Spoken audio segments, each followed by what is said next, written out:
And welcome to the Concord Historical Society's second Thursday of the month program that continue to be here at Kimball Jenkins Carriage House. I'm Jim Milliken. I happen to be the chairman of the Concord Historical Society and very proud of it, as a matter of fact. By the way, you want to make sure Mark goes to your table. Mark Cohen has a bag full of M&Ms he's handing out, and I encourage you to say hello to Mark. And if you're watching us online, you didn't show up, you missed the M&Ms. Several things happening tonight. One of the things that's going on is you've just been part of, if you look around at the postcards, there's postcards here and there are postcards on the first floor inside the Kimball Jenkins estate. And this is a program that's going on through the month of May, being sponsored by Kimball Jenkins folks. This is a really fun bunch of postcards. They were contributed by several people in the Concord area, and rather than name one and forget the rest, I'm going to forget all the rest and just say there's notes underneath them, and I think you'll find some names there. I've had the pleasure of looking at, I think, most all of them, and fortunately, I was wondering how to say that, fortunately I'm old enough to recognize some of these folks rather than the alternative, so here I am. So please, come back again, bring family and see more of the postcard exhibits. They're really very, very nice. And while I'm at it, remember I said second Thursday of the month, be sure to come back next month. We'll be doing it again, and we just might have M&Ms again too, so be sure to show up. Tonight we have really the great pleasure of having a good friend, Byron Champlin, as the presenter tonight. Byron is quite a nice guy. I'm trying to find all the words, but I might go on too long. So I will simply say, from the history point of view, he's a real historian and very, very much interested in the military and World War II, but also beyond that. But I don't have to tell you of his many other interests, and Concord is blessed with having Byron be part of our community, and I'm very thankful for that. Tonight we're going to hear about Concord's Will Cressy, and he was an entertainer during World War II, and World War I. Byron, I wasn't around for World War I. He wasn't around for World War II. Oh. Okay, so I'm going to let him take it away. Please enjoy the program, and we'll look forward to seeing you next month on the second Thursday.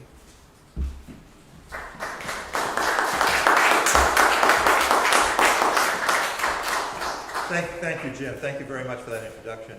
Are you going to be, if I stand there in front of this and I can't do the slides? I'm a lot of trouble. So my family tells me. Thank you.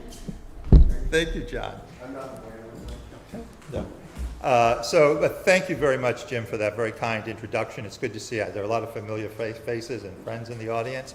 I know at least one person will answer this in the positive, the affirmative rather. Has anyone here ever heard of Will Cressy? All right. Well, this is good. This is top. So anything I say, you're going to take for granted, take as truth, right? Okay. In any case, I became interested in Will Cressy as part of the work that I was doing researching World War I, Concord, and Concord's role in World War I. And in fact, that stemmed from the work I did writing the military history chapter for Cross Currents of Change, History of Concord in the 20th Century. And by the way, if you don't have a copy, there are copies over here. I do not get any sort of a residual. However, if you purchase it tonight, I will sign my chapter, or wherever else you want me to sign. So, but don't rush, just wait till the talk is over. In any case, Will Cressy is a fascinating figure who is deeply linked to Concord, and it's my great pleasure to tell you his story. On a Saturday morning in May of 1930, hundreds of people from all walks of life gathered on the west lawn of an arts and craft style home in St. Petersburg, Florida, to pay last respects to a man who had only moved there from the Northeast 8 years earlier. An honor guard from the local Veterans of Foreign Wars post solemnly entered the house and carried the casket out to the waiting mourners, whom, the local paper reported, sat surrounded by many flowers and flowering shrubs that the deceased had planted by hand. The casket, surrounded by floral arrangements, was draped in the Stars and Stripes, a flag for which, his eulogist said, he gave his life. After a brief burial service, the VFW honored the departed with full military honors before the casket was carried to a waiting hearse, and in a procession that included family, mourners, and contingents from the VFW, the American Legion, and the Knights Templar, began its journey to a crematorium. Thus passed the mortal remains of actor, entertainer, and writer Will Cressy, a man whom the Concord Monitor compared at his death to humorist Will Rogers, and whose personal motto, the St. Petersburg's Evening Independent newspaper described as to spread good cheer and joy and gladness to the world.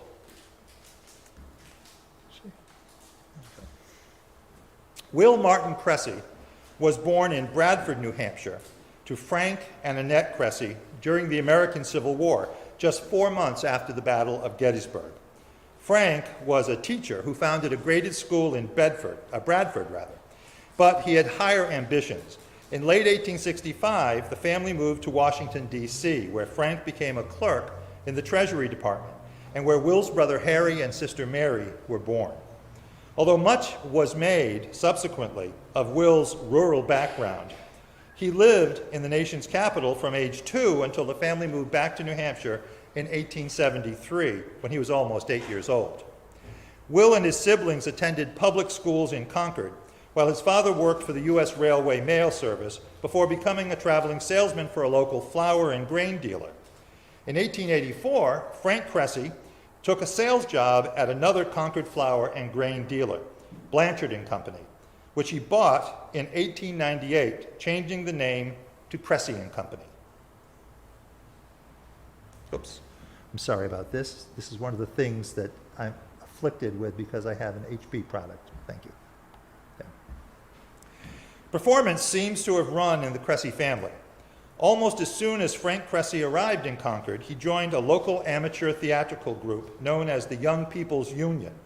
Until its demise in the 1880s, the YPU put on a variety of plays at local theaters, and Frank received rave reviews over several seasons playing the part of Damon in performances of Damon and Pythias at White's Opera House on Main Street. This is a familiar corner, although this building is long gone. During the 1883 to 1884 season at White's Opera House, the Unity Club put on Tom Taylor's play Still Waters Run Deep.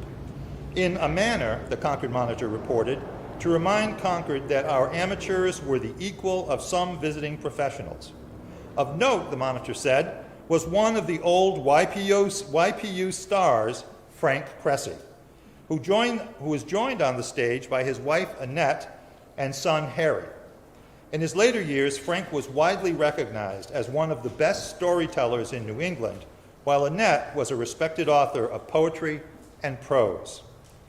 The folklore, some of it perhaps self-created, around Will Cressy's professional arc tells the story of a young man bitten by the show business bug while watching a traveling show, which he runs away to join. The truth appears to be that his path to a life in the limelight was more nuanced and more deliberate. Sometime in the mid-1880s, Will and Harry Cressy began to perform locally as the Cressy Brothers.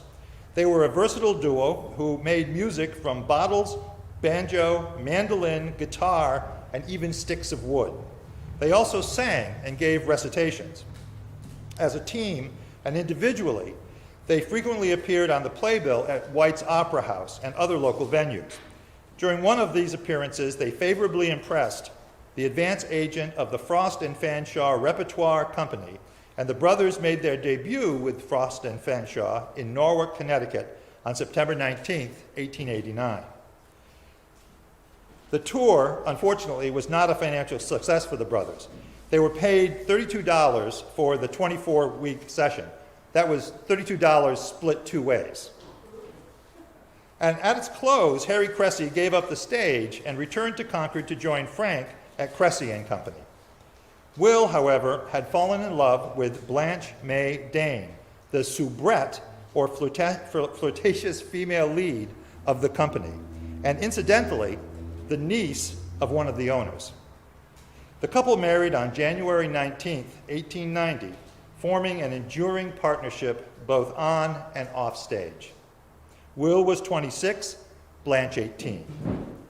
Cressy and Dayne left Frost and Fanshawe at the end of the season, and for the next few years toured with a number of companies, including let me know if you've heard of these, Al Sawtell's Repertoire Company, Harry Crandall's A Busy Day Company, Aaron Woodhull's Uncle Hiram Company, and Herbert Cawthorn's Little Nugget Company.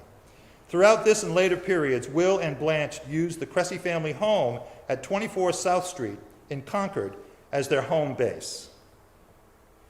Now the home of vintage kitchens. And you didn't put your hand up when I asked you. Oh, you did, all right. So,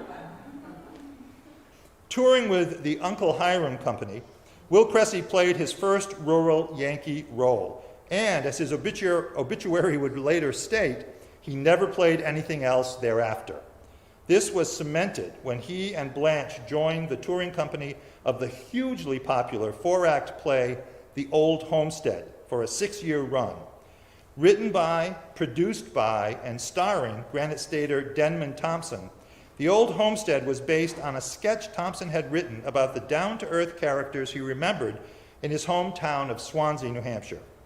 Blanche played the comic character Rickety Ann, and Will eventually worked his way into the key comic role of Cy Prime, a Cracker Barrel storyteller and unrequited lover.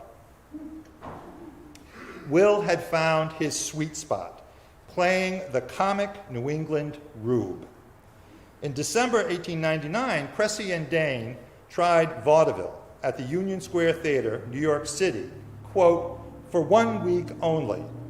But the result, we are there yet, said Will.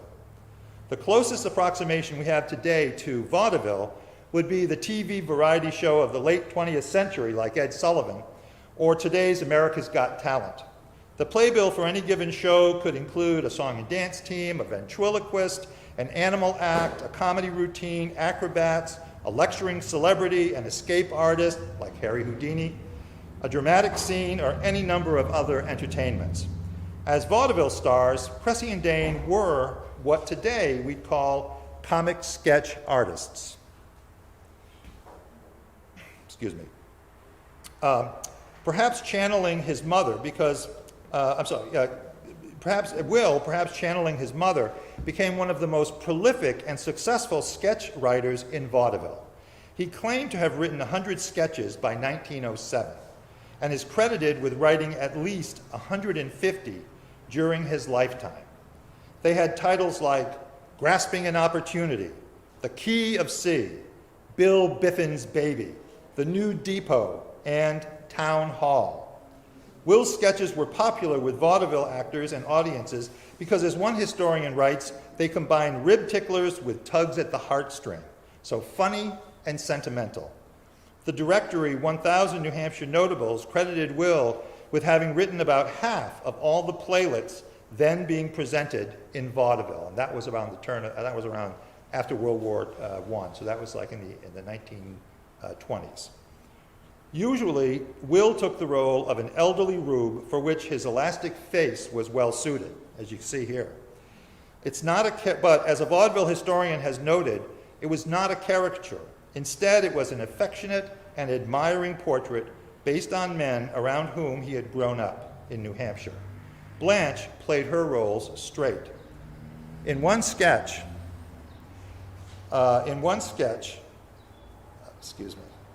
Will is the aged proprietor of a rural crossroads country store. He has received a letter advising that an old friend has died and his baby girl is on her way to him for his care and protection. The old storekeeper consults a book on his shelves titled Advice to Mothers, and Will gets to mutter a number of comic lines. He's interrupted by the arrival of the baby girl who is Blanche, is a grown woman. Oh my God. So much for the baby crib that he's put together. Right? So that's the nature of his humor. By the 1910s, Cressy and Dayne were highly successful and much in demand. When the Vaudeville Comedy Club was formed in 1906, Will Cressy was elected as its first president. In 1915, Will wrote and Cressy and Dayne starred in a two-reel comedy for the nascent film industry, $50 for a Kiss. Remarkably, and this really is remarkable, I continue to be stunned by this. Despite playing on the vaudeville circuit, traveling between cities, and playwriting, Will Cressy still found the time and energy to write outside the theatrical world. He wrote a regular column for the New York Star that was titled 3 Minutes in One, which is a vaudeville term meaning an act of little consequence that fills in 3 minutes before the footlights while the stage is being set behind the curtain for the next act. And occasionally, he performed special correspondent work, such as when he reported on the last review of Union Civil War veterans at the 1914 National Encampment of the Grand Army of the Republic in Detroit. During trips abroad, and Will and Blanche went everywhere, from Europe to the Far East, Will wrote travel stories for the Boston Transcript and for a New England news syndicate. After the evening performance, in 1914, the New York Times reported that one of the secrets of Will's writing success was a specially made portable trunk desk of his own invention that featured drawers, pigeonholes, and a typewriter. His writing routine was described this way by the New York Times. After the evening performance, Mr. and Mrs. Cressy go to the hotel and have a light luncheon, then hurry off to bed. Cressy is up punctually at 8:30, gets his breakfast, and goes to his desk trunk. There he works until 1 o'clock, eats luncheon, and is off for the theater. After the show, he may take a short walk, but is usually back to his desk within an hour. He continues to work until time to return to the theater for the evening performance. Cressy also wrote a number of books, including a novel titled The Hills of Hampshire, and several humorous state histories. When the First World War broke out in Europe in August 1914, Cressy and Dayne were at the peak of their careers. In early 1916, President Wilson requested that they perform their hit sketch, One Night Only, when he and the First Lady attended their show at Chase's Theater in the nation's capital. The request was transmitted through the Secretary of the Treasury.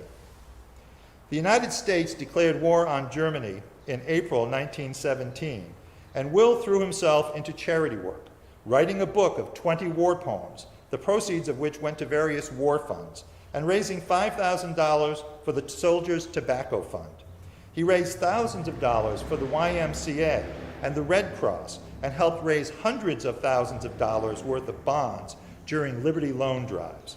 He was one of 8 4-minute men at large appointed by the president to speak on patriotic subjects across the country. At the time, there was no United Service Organization, or USO, to entertain the troops.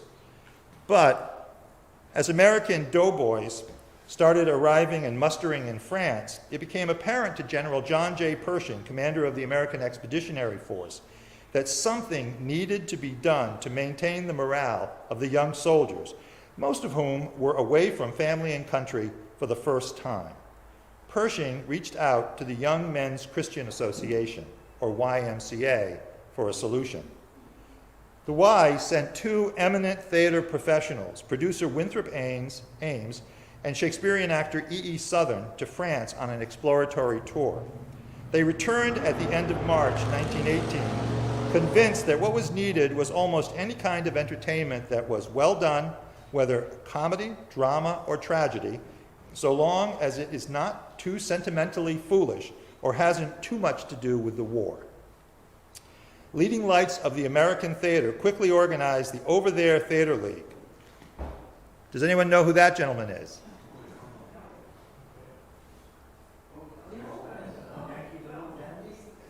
Yankee Doodle Dandy. It's George M. Cohan. Exactly. They quickly organized the Over There Theater League with George M. Cohan as president. It was a giveaway, right? I had his name on the bottom, so. With George M. Cohan as president and Winthrop Ames as executive director. Does anybody remember any of his other songs besides Yankee Doodle Dandy? Over There. Exactly. Exactly. And so, that's why it was the Over There Theater League. A public gathering of about 2,000 theater professionals met at the Palace Theater in New York on April 23rd, 1918, where they heard rousing speeches and a telegram appeal from President Wilson. When Cohan called for volunteers to entertain in France, the entire audience stood up en masse to volunteer. There's no documentation that confirms that Will Cressy or Blanche Dayne were in the audience that day, but by virtue of their nature, their reputation, and their creative content, Cressy and Dayne were natural candidates for the Over There Theater League. Indeed, as the first contingent of entertainers waited transport to France, Winthrop Ames asked Will to write this admonition to them in his weekly 3 minutes in one column. And here's a quote. "It is no picnic you are going on. You are risking life and limb. You are going to a cruelly oppressed, tired, and tortured country to see a people crucified and war-weary, but still brave and certain of victory. Compared with what others are doing, our bit is infinitesimal. We are going as bearers of a moment's joy and happiness and cheer in between the frightful hours spent out in the hell of the trenches at the front." More than 700 entertainers volunteered to put their careers on hold and go to France. But the lack of precious space on troop transports and military red tape delayed the first departures for months. Not until July 31st, 1918, did the first contingent depart New York on the SS Megantic. There we go. One of the two 5-member units on board was the self-styled Some Home Folks troupe, led by Will Cressy and Blanche Dayne. In addition to Cressy and Dayne, the troupe included singer, come on, you know you want to go. Sorry. Excuse me. All right. In addition to Cressy and Dayne, the troupe included singer Helene Davis, vaudeville singer and comic George Austin Moore, and accompanist Howard T. Collins. This is the troupe, I'm sure. I've seen this photograph elsewhere where it's described as him doing a skit called At Alert. But At Alert was a situation where the troops in the trenches had their helmets on and had their gas masks ready. And these are gas masks, these large bags in the front. That's Will Cressy up there on the left. This is Blanche Dayne in front of him. This has to be Helene Davis by virtue of elimination, process of elimination. I have not been able to find pictures of either Moore or Collins, but my guess is that Moore is in the center because he looks like he's probably a singer, and Collins is on the right because he looks like a piano player, to me. Huh? You can't see their hands. Well, that's true. If you could see the hand, you'd know, right? Like all of the Over There Theater League troops, the Cressy and Dayne troupe consisted of 5 members, as you can see. The number, interestingly, the number that would fit with their suitcases in a Ford with a driver. Each unit had one 75-minute show that included individual specialty routines and a playlet or other ensemble piece for all 5 players. Cressy and Dayne, who had once traveled the U.S. with a railroad boxcar full of scenery for just one sketch, now had to perform multiple sketches out of 2 suitcases. All over their Theater League performers would travel in uniform, be paid $2 a day, and be listed alphabetically in any billings, regardless of celebrity status at home. Theoretically, the Paris YMCA office would assign a weekly route of one-night stands for each unit. The reality, however, would be much different. Also aboard the SS Megantic were 3,200 soldiers of the Wildcat Division, boys from the southern Atlantic states. During the 9-day passage, the Cressy and Dayne troupe put on 12 shows for them in the cramped quarters. We played every nook and corner on the ship where there was a space 8 feet square, Will reported. There were so many soldier boys on board and so crowded and so lonesome that it took many shows to reach them all. The Atlantic Passage began the first stirrings in Will of an empathy and affection for the doughboys that would deepen during his tour in France. Every time I look at those boys, I get the same feeling, he wrote, but I am not used to it, and I don't know that I want to get used to it. For when I realize how much they are giving, it just spurs me on to want to do more and better things for them. At dusk, 8 days into the voyage, Cressy was writing at his cabin when he heard female voices singing. He packed away his typewriter and went to the afterdeck to see what was up. There he saw what he described as one of the most beautiful sights that I ever have seen in my life. It was the army nurses, leaning over the aft rail of the deck, singing to the soldier boys grouped on the decks down below them. Down there below was that sea of eager, boyish faces looking up, listening to these girls above. There were boys who were going over there to stand the gaff, and these girls would nurse them and soothe them and be to them the greatest mothers in the world. And here they were in the twilight, out there upon the decks, singing to each other. Landing in Great Britain, the troops spent 4 days in England, playing 3 shows for the wounded in U.S. hospitals. They crossed the Channel and landed in Le Havre on August 16th, traveling directly to Paris for 3 days of lectures, conferences, and drills at YMCA headquarters, which was a standard for Y teams. 7 days after setting foot in France, Will came face to face with the war when he was offered the opportunity to visit the Chateau Thierry battlefield, site of the Americans' first major engagement of the war.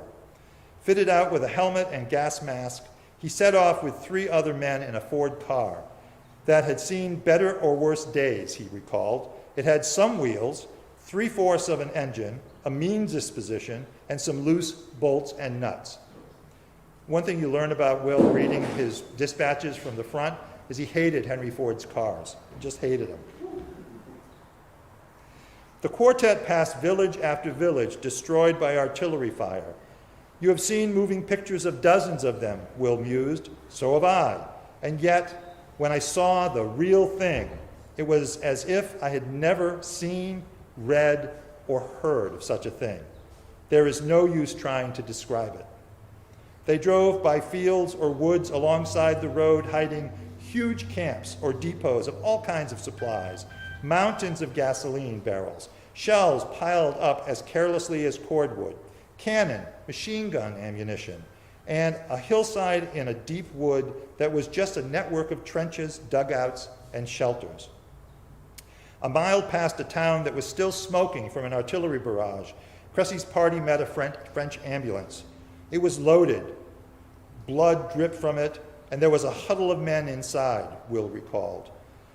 Learning from the ambulance driver that they were only 1.5 miles from the front lines, the party's chauffeur quickly reversed direction, arriving at the headquarters of an American ambulance corps for lunch. The luncheon was good, but somehow my appetite was not real good, Will reflected. Just opposite the window in front of me was an old church, which they were using as a first trench hospital. There was a continual stream of French and American ambulances driving up and unloading battered, broken, torn, and disfigured soldiers. On the return to Paris, driving along a road parallel to the front, Cressy's car broke down just as a German barrage commenced, and the group took shelter in an underground dugout for 2 of the longest hours I ever knew, before getting it started again. And then, that night, after I got to bed, I began to wonder why I had carried that gas mask and that tin hat all day, Will mused. I never thought to put them on. Orientation and training completed, the some home folks troop was assigned to the Neufchâteau Toul district, also known as the trench circuit or the shrapnel circuit. Whoops. That's what artillery looks like in this First World War. And this is where they were, right? Come on. Sorry. Right there. This is Toul. Here is Chateau Thierry, where he drove from Paris. Here's Saint-Mihiel, where the first big offensive by the United States Army took place. And then here's where the Meuse-Argonne offensive took place over in here that ended the war. And this is Metz, which was a major German rail junction and supply depot. According to a column that Will published in October about the unit's experiences during its first month, the players would spend their mornings panhandling nearby field kitchens and locals for breakfast. It was useful to learn to say je voudrais for I want. If you can say that, you can point or act the rest, Will said. Around 1 o'clock, something on wheels would pick them up and to take them they knew not where. After bumping over ruts and shell holes while the driver studied maps and questioned the locals, they would spot the rows of tents they were looking for and the American flag. The stage was usually 2 dining room tables placed side by side against the wall of a building. Sometimes it is out in the middle of the drill ground where the audience is on all 4 sides of us. Yesterday, we did not find even a piano on the whole circuit, but Howard Collins is getting so he can perform prodigies on our little folding organ. During the early fall, their first show would normally begin at 3 in the afternoon, after which they would load their gear and travel to another camp for a show at 5. After a hasty dinner, they would try to get in another show before dark. Performances in 3 camps might add up to a total audience of 5,500 soldiers for the day. Will Cressy would open the show with a low-key monologue, doing what the vaudevillians called kidding the set by making fun of the ammunition crate that was standing in for a parlor table or of the upturned boxes that were being used to be, supposed to be dining room chairs. We are playing to men who have been up in the front line trenches in the midst of such hell as you cannot imagine, he told the folks back home. Hungry, dying, seeing their best friends die at their sides for weeks and are now back before going at it again. When I start to talk, their faces are drawn and tense, but gradually they begin to relax. The lines go, the smiles begin to come, and then, when I think the time has come, I go after a real man-sized laugh. I may not get it the first time, but by the time I hand them over to Helene Davis, they are feeling better, and from then on, the laughter and applause and cheers are such pay as no living player ever received in America. After some musical numbers featuring Davis, the troupe would usually perform one of Will's sketches. George Austin Moore would complete the show with a medley of song and story. Will Cressy's columns and letters home describe the daunting conditions experienced by soldiers and players alike. He minces no words in describing, quote, the eternal cold, wet misery, and discomfort of it all, end quote, and how the, quote, job of trying to carry cheer, smiles, and happiness into war is just about my limit. He would lie in bed at night knowing that hundreds of boys nearby were, quote, lying in beds of sickness and pain. And through the stillness of the night comes the never-ending booming of the big guns, telling of still bigger tragedies going on up there at the front, of death stalking through the night, gathering in more of our boys. It all makes our puny efforts and petty troubles seem mighty small. And it brings such heartaches that sometimes cheer and laughter are about the last things in the world that I carry to these boys. In passages like these, I think Will Cressy foreshadows the powerful, reflective dispatches filed from France and the Pacific 2 decades later by the beloved American war correspondent Ernie Pyle. The Some Home Folks players gained a reputation for being the gamest troupe in France, willing to play anywhere at any time. One night they played to 1,800 boys in a roofed, open-air marketplace. Doughboys clustered all around them and sat in the rafters above, while military police patrolled the perimeter to keep them all under cover.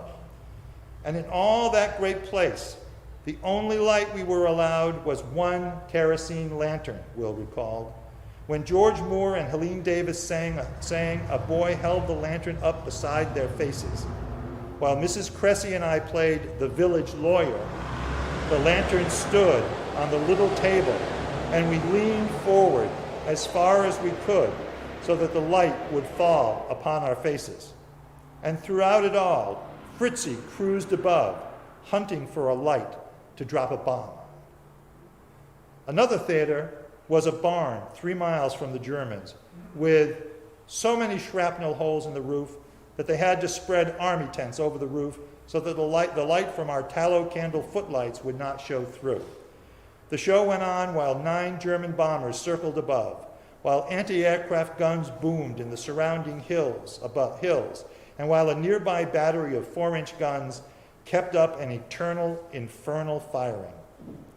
With poison gas in the other end of town, his piano player in helmet and gas mask vowing never to do this again, and two ladies who were, quote, two ladies who were not saying much, but were thinking of home and mother so hard that it hurt. Cressy's mind turned to the evening's next venue, which sat over 350,000 rounds of ammunition in another town half filled with gas that was regularly shelled by the Germans. Yes, it's a great life if you don't weaken, Will reflected. As October gave way to November and the days shortened, traveling from one group of soldiers to another in blackout conditions on dirt roads became a Herculean task. One night, the Ford carrying the troop fell into a shell hole where the roadway ended. Will groped about in the dark until he found a narrow gauge rail line. They manhandled the Ford out of the hole, set it astride the rails, and drove along them with Will walking ahead as a guide. Another time, when the car bogged down, Blanche and Will walked 3 miles in the mud to make the next show. Try to imagine 2 streams of every conceivable kind of vehicle, loaded with every conceivable thing from dynamite to actors, trying to navigate these narrow sloughs of despond, and in absolute darkness, Cressy lamented. A lighted match or a cigarette will draw a storm of shells in a moment. Can you picture what these last 6 nights have been to us? One night when we got home at 2 a.m., Moore and Miss Davis were absolutely wrecks. It took 2 hours to get them quieted down, and the next morning, Cressy and Dayne were all that there was left of our troop who were able to go to war. And we went out and gave the first 2 shows all by ourselves. Miss Davis came too in season to join us for the 2 night shows. Moore was in bed for 2 days. And always there was the bitter, damp cold of northern France. I don't know what does it, but the cold here is different from any I have ever felt before, is a typical Cressy observation from the time. The thermometer has never yet gone very low, but I am cold all the time. It is just a mean, damp, swearing kind of cold. I seem to be cold inside. By late October, the Cressy and Dayne troop was starting to fray at the edges. After 2.5 months of mud, cold, poor food, intermittent sleep, shell fire, and bombing, leading Will to report, this particular unit of America's Over There Theater League is all shot to pieces.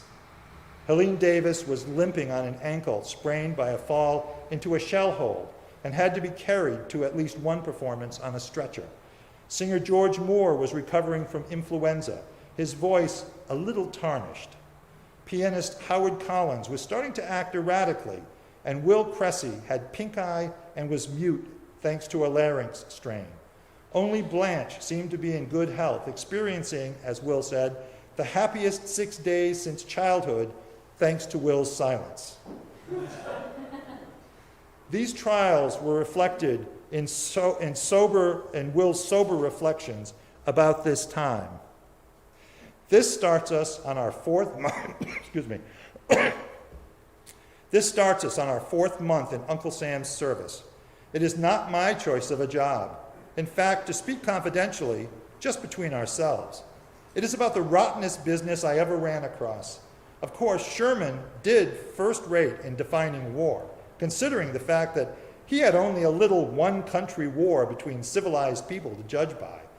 I could beat his record all to pieces, and I have not really been in this war at all.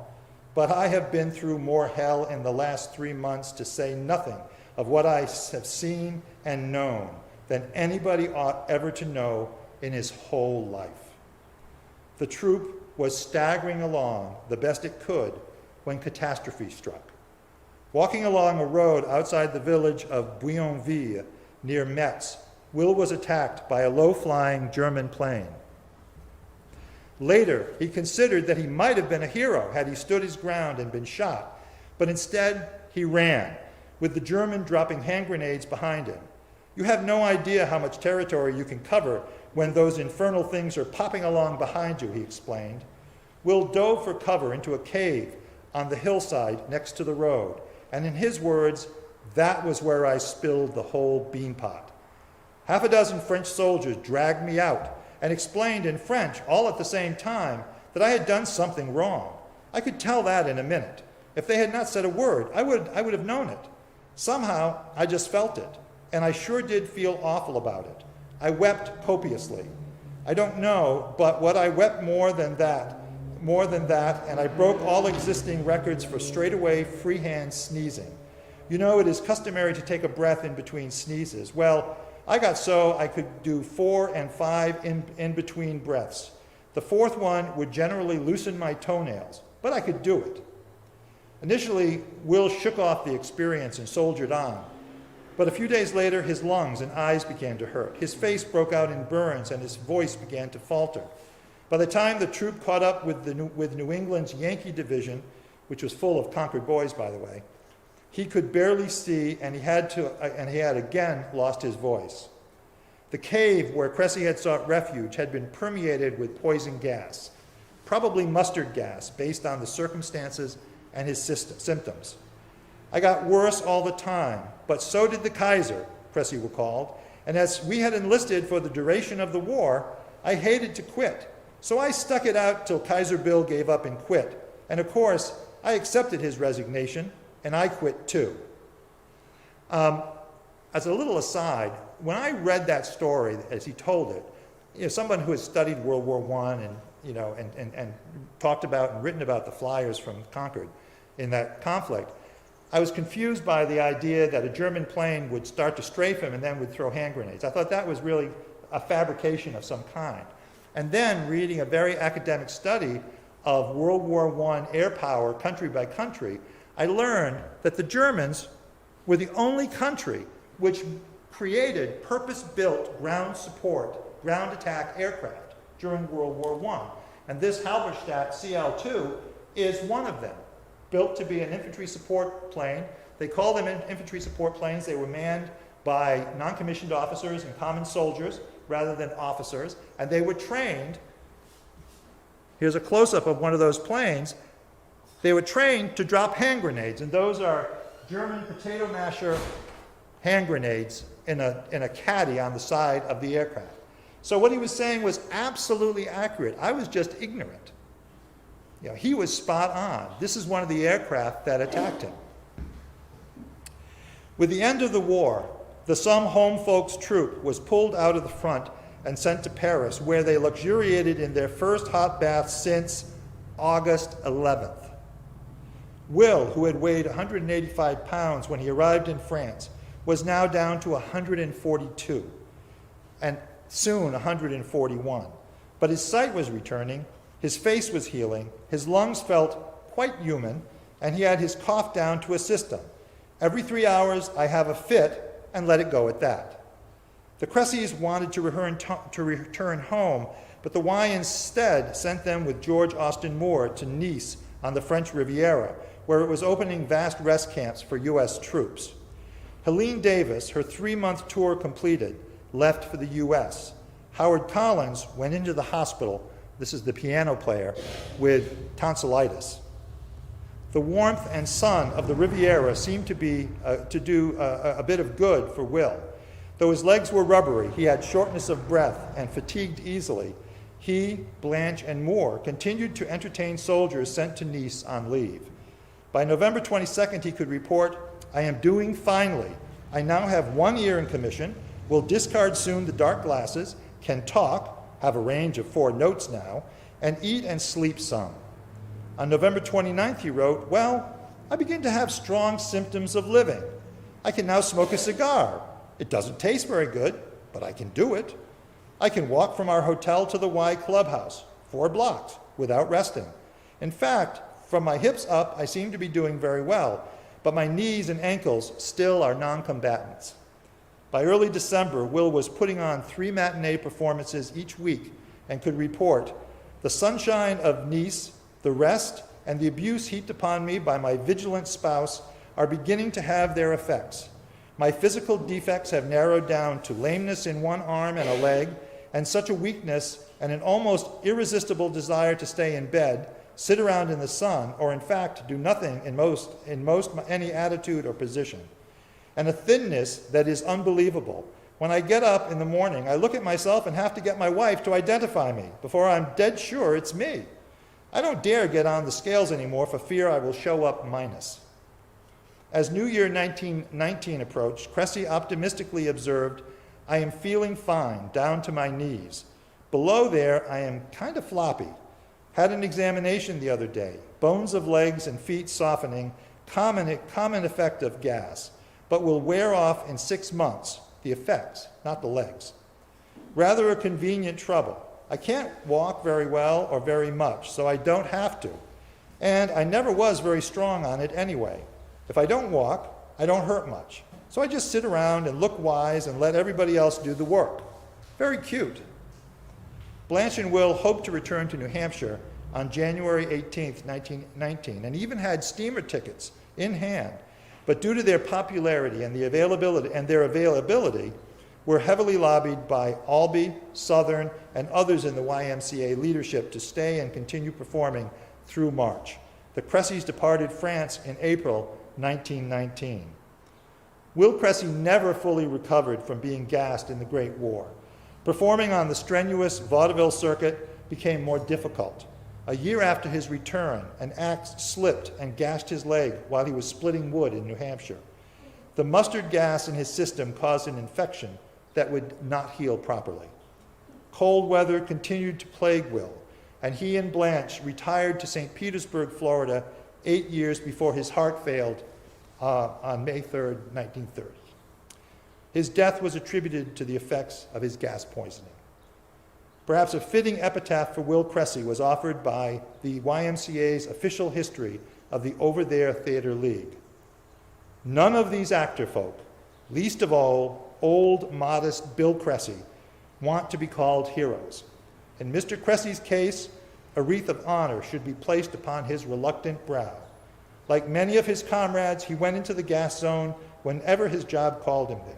He was gassed, like many others, but how badly he did not realize.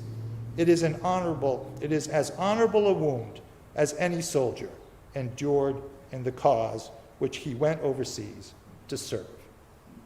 Thank you.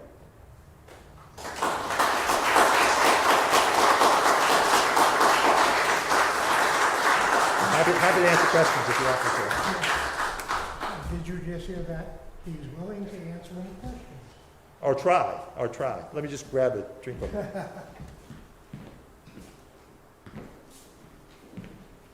Before you ask that question, I forgot to mention the Walker Lecture Series is helping to sponsor our programs on the second Thursday, and we very much appreciate that.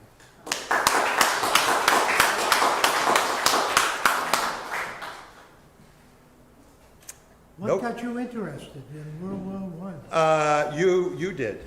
You asked me to write that, excuse me, you and John Milne asked me to write a chapter in that book, and I ended up with so much material, very similar to this talk, I ended up with more material than I could possibly cram into 10,000 words. In fact, I think I had a few more than 10,000 words in that chapter. And so I decided to dive a little deeper because there were so many fascinating characters and so much that Concord contributed to the war, but also so much that went on here. And the other reason I decided to write the book was that I was at a reception with a noted historiographer of our nation's history. And I asked the individual if the individual was going to do a film on World War I, since we were coming up on the centennial of it. And he said, no, that was not our war. And so I thought to myself, well, it really was our war. And so telling the story of Concord and Concord people and how we were engaged in it and how we contributed to the war effort was kind of my way of saying, well, yes, it was.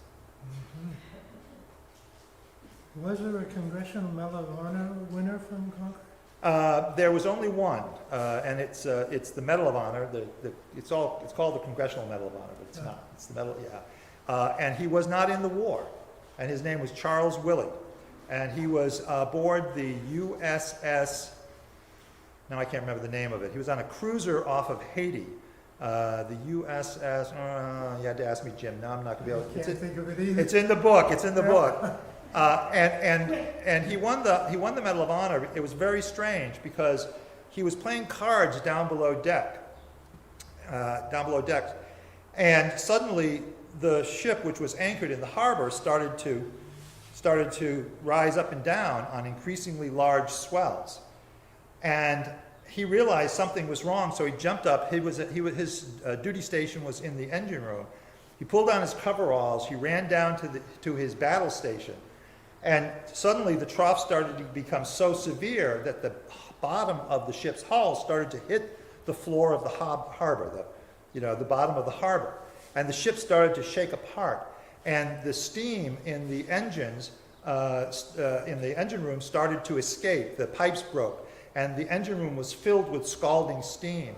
And Charles Willey, and the men couldn't get out because the door that they were all running to was dogged down. In other words, it had been closed and it had been dogged down and locked.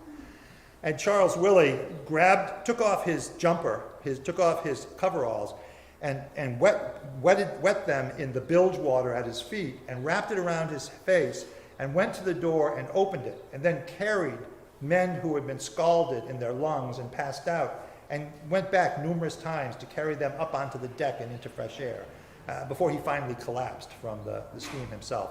He wanted to have a career in the U.S. Navy, but his injuries from that episode precluded him from continuing. And ironically, he wasn't awarded the Medal of Honor until the 1930s, when people found the records. There were 2 Medals of Honor that were given for that incident. One went to Charles Willey and one went to one of the officers. I wish I could remember the name of the ship. Was Will Cressy considered a celebrity within the Concord community? Yeah, he was. He was. The Concord Monitor, when he went overseas with the Over There Theater Troupe, he contributed, or he continued to write columns, but he renamed them. And they were war-oriented columns, and they were published in the New York Star. But the Monitor republished some of them and also republished letters that he had sent to his father, Frank. Because Frank and Harry became town fathers. Frank was an alderman, he was a state representative. Harry was along the same lines. I think that he was getting ready to run for the board of mayor and aldermen when he died unexpectedly. Will was definitely a celebrity. He also was a celebrity over at Lake Sunapee. There's Cressy Point, as Pam mentioned, I think. There's a Cressy Point out on Lake Sunapee, and that was where the Cressy family summered. And when he summered there, he and Blanche, with the family, he attracted all these vaudeville stars to come and hang out with him. So there was this vaudeville arts community around Blodgett's Landing on Lake Sunapee that were basically oriented around Will Cressy. I would say yes, he was. He was if you understand vaudeville and what he did, he was incredibly successful. He tried to break into kind of the bigger leagues, by writing a 4-act play. And he wrote it, and he co-wrote it, and he and Blanche starred in it, and it closed after 17 days, or 17 weeks, I think 17 days. So the longer format was not his strength, but very economical 15, 20-minute playlets was really where he shone. And he was so prolific that people, both theater owners and audiences knew that if Cressy and Dayne were coming into town, they were probably going to see some new material. They were going to see a new comedy, something new that would draw them to the theater. Thanks, that's a good question. Brian. Michelin came out with some books, and I have a couple. One of them is in good shape, and the other one isn't. And it seemed like it was almost a, well, maybe you know more about Michelin with their, almost like a... Their guides, Their guides to yeah. the aftermath of the war. Yeah. Yeah. Well, I mean, Europe was, France was scarred. France and Belgium were scarred forever. I mean, you can still, I haven't been over there, but if you go online and look, you can see that there are still there's still trench lines in the area. There are still parts that are not farmed any longer because there's still unexploded ordnance under the surface, and people were killed for years afterwards, farmers, trying to plow. Yeah. There's one. Where? Do you have any idea how far back this business of having an organized performing troupe that's organized specifically to entertain troops? Yeah. I think it probably goes back to the YMCA's work. I don't think there was there was organized entertainment, for example, during the Civil War. I don't think that there was, and I'm sure there wasn't any during the Mexican War. I don't think there was any during the Spanish-American War, although there may have been. But I think that it was an interesting function because there was a great deal of concern over protecting the morality of American boys in the service. The French, for example, had official brothels for the troops.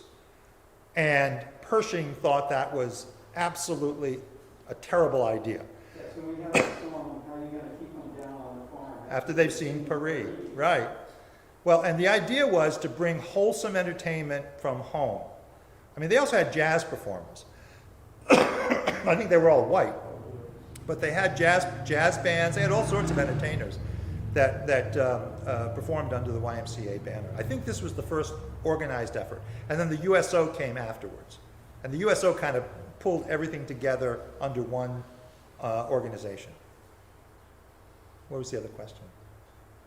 Go ahead. Well, Byron, you'll stick around for a minute? I will. Thank you very much. Hey.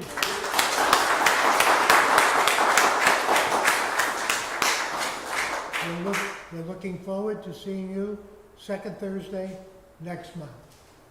Have a good evening.